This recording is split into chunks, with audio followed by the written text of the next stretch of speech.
Oh, that'd be 8.9. So there's two things you need to know about this poem. First is that this is also a poem about a girl. I apologize, I'm actually hopeless. Secondly, to the great disdain of my mother, who drove 4 hours to come watch us, love you mommy, this is a true story. It's called Trail Point Village. The room was a busy rectangle, things scattered about. There were tables and couches and board games stacked high like a young sunflower sprout. There was a lady on the computer in the corner playing solitaire against cyberspace, and orange Christmas lights wrapped round a log masquerading in the fireplace.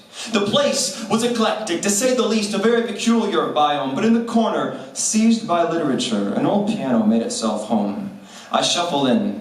After noticing the not-so-grand piano, I navigate the mess and sit on the bench, and a flowering girl sits alongside, longing for the sunlight of my attention.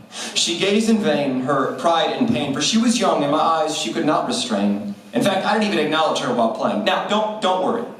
I wasn't throwing in pigs, my instrumental pearls. I'd only taken about 10 lessons, and my main inspiration, ironically, was impressing girls. Sprite, yeah. After I finished my tune, I go and talk with the strangers who just entered the room. We sat at 3 tables end to end, conversation starting and stopping like a mid-game bingo wheel. We were new friends. In the midst of our socializing, I saw someone spectacular, for I was in need of a musical muse, and in fact, it was her.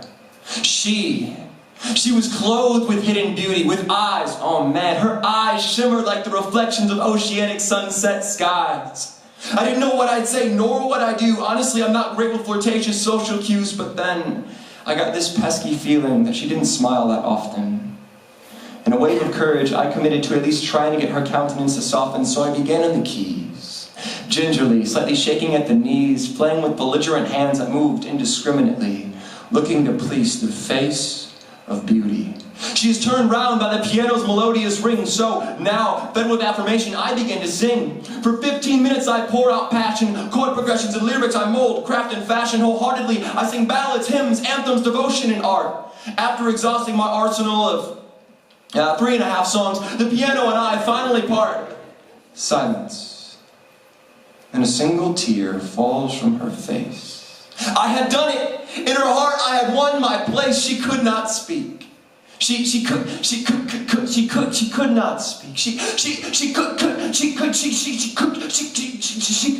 not speak.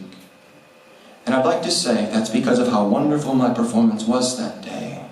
But that's the reality in which she's confined to stay.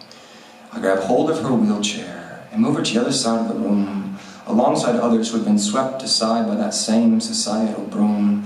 Glass-walled birds chirping behind me. I thank her for who she is, and after I pray with her, I quietly dismiss. I exit that nursing home. Into my world of ambition, excitement, and joy, I exit a jettison, forever changed simply by serenading a senile 70-year-old senior citizen.